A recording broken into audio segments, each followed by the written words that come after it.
He guys, welcome back to academics prime. So आज हम लोग एक्सरसाइज 2.1 पॉलिनोमियल्स का क्वेश्चन नंबर 4 कर रहे हैं ऑफ क्लास 9th।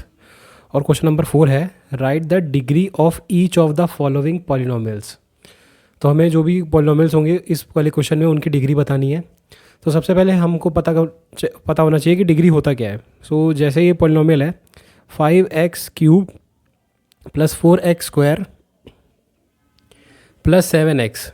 तो अब इस पर्टिकुलर पॉलिनोमियल में हम लोग सारी टर्म्स देखेंगे। ये एक टर्म है, 5x³ एक टर्म है, 4x² एक टर्म है, 7x एक टर्म है। ठीक है, अब इन तीनों टर्म्स में जो भी वेरिएबल होंगे उन वेरिएबल में जो मतलब कोई भी वेरिएबल हो सकते हैं, या ये तो पॉलिनोमियल इन वन वेरिएबल है, जो दो वेरिएबल में उनमें भी हम लोग इस डिग्री ऑफ के जो कॉन्सेप्ट होता है डिग्री का उसको सेम तरीके से ही लगाएंगे।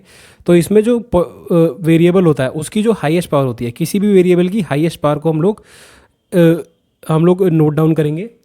एंड आफ्टर दैट सारे टर्म्स की हाईएस्ट पावर को कंपेयर करेंगे और उन सब में जो भी पावर सबसे बड़ी होगी वो होगी उस पॉलिनोमियल की डिग्री। ठीक है, तो अब जैसे इसमें है, इस वाली टर्म में हम लोग देखें तो 5x³ वो हम लोग सबसे पहले एक टर्म है 5x³। तो इसमें कोई भी वेरिएबल जो है, वेरिएबल इसमें एक ही है, तो हम लोग x को ही कंसिडर करेंगे। एक ही वेरिएबल है और उसकी हाईएस्ट पावर क्या है, मतलब 3 है। मतलब एक ही वेरिएबल है तो हाईएस्ट पावर कोई और वेरिएबल है ही नहीं इस वाली टर्म में कंपेयर करने के लिए, तो इसकी पावर क्या है 3। ठीक है, इसमें हाईएस्ट पावर। और इसमें क्या है, इसमें भी एक ही वेरिएबल है जिसकी पावर है 2 है, x² है, x की पावर 2 है। और इसमें क्या है, x की पावर 1, जब कोई पावर नहीं दी हुई है तो 1 होगी। ठीक है, तो 1 है। अब इसमें हम लोग कंपेयर करेंगे तो 1 से 2 बड़ा है और 2 से 3 बड़ा है। ठीक है, तो इसीलिए जो डिग्री होगी इस पर्टिकुलर पॉलिनोमियल की वो होगी हमारे पास 3। ठीक है, बहुत ही बेसिक सा कॉन्सेप्ट है।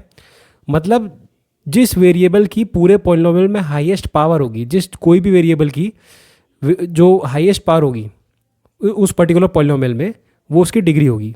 दोबारा रिपीट कर रहा हूँ, जैसे कोई भी पॉलिनोमियल है उसमें जिस वेरिएबल की जो हाईएस्ट पावर होगी, कोई भी वेरिएबल उसकी जो हाईएस्ट पावर होगी वही उसकी डिग्री ऑफ द पॉलिनोमियल होगी। ठीक है, बस इतना सही कॉन्सेप्ट है कि जो हाईएस्ट पावर होगी वेरिएबल की वो उसकी उस पॉलिनोमियल की डिग्री बन जाएगी। और यही हम लोगों को बाकी पार्ट्स में करते हैं। अब सेकेंड पार्ट स्टार्ट करेंगे। सो गाइज, पार्ट 2 हमारे पास है 4 - y²।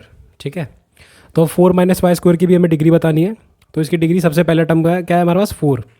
तो इसमें कोई वेरिएबल ही नहीं है। ठीक है, तो इसमें जो पावर होगी हमारे पास, नीचे लिख लेता हूँ 4 - y²। ठीक है, तो 4 में कोई वेरिएबल ही नहीं है तो इसकी डिग्री तो अपने आप ही 0 है।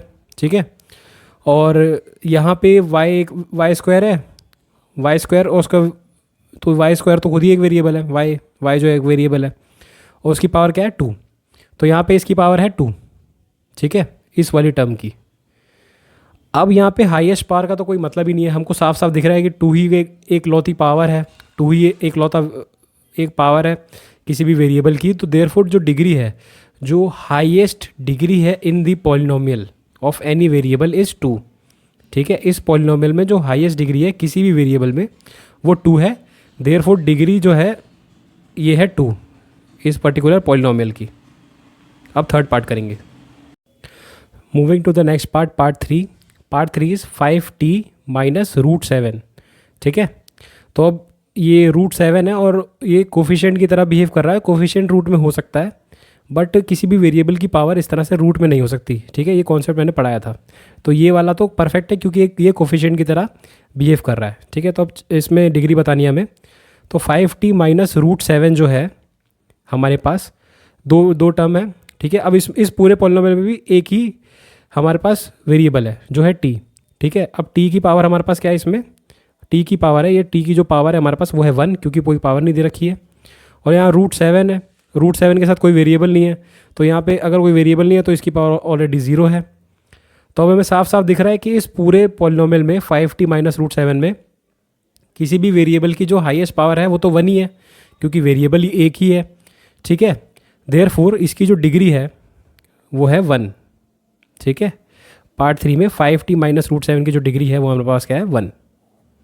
अब पार्ट 4 करते हैं। सो गाइस, पार्ट 4 हमको दिया हुआ है 3। इसमें कोई सिंगल टर्म है और इसमें कोई वेरिएबल नहीं है, तो हमको सिर्फ 3 दिया हुआ है। और हमको पता है जब कोई भी वेरिएबल हमको साथ में नहीं दिया होता, तो अभी हम लोग ऊपर क्या देख रहे थे, तो उसकी पावर जो होती है उस पर्टिकुलर टर्म की वो हो जाती है 0।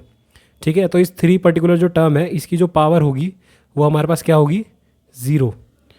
देयरफॉर इसमें कोई वेरिएबल है ही नहीं और कोई दूसरा, और इस पर्टिकुलर टर्म की पावर जो है वो 0 है और वो सिंगल टर्म है। देयरफॉर हाईएस्ट डिग्री हमारे पास क्या है, 0, एंड देयरफॉर डिग्री जो ऑफ द पॉलिनोमियल हमारे पास क्या है, 0। और इनको हम लोग पॉलिनोमियल कंसिडर करते हैं। ये कॉन्सेप्ट भी हमने वीडियोस में पढ़ा हुआ है पीछे, ठीक है, एक बार उसको चेकआउट कर लेना। तो इसी के साथ हमारा पार्ट 4 कंप्लीट हो गया और क्वेश्चन नंबर 4 भी हमारा ख़त्म हो गया। Thank you so much for watching the video.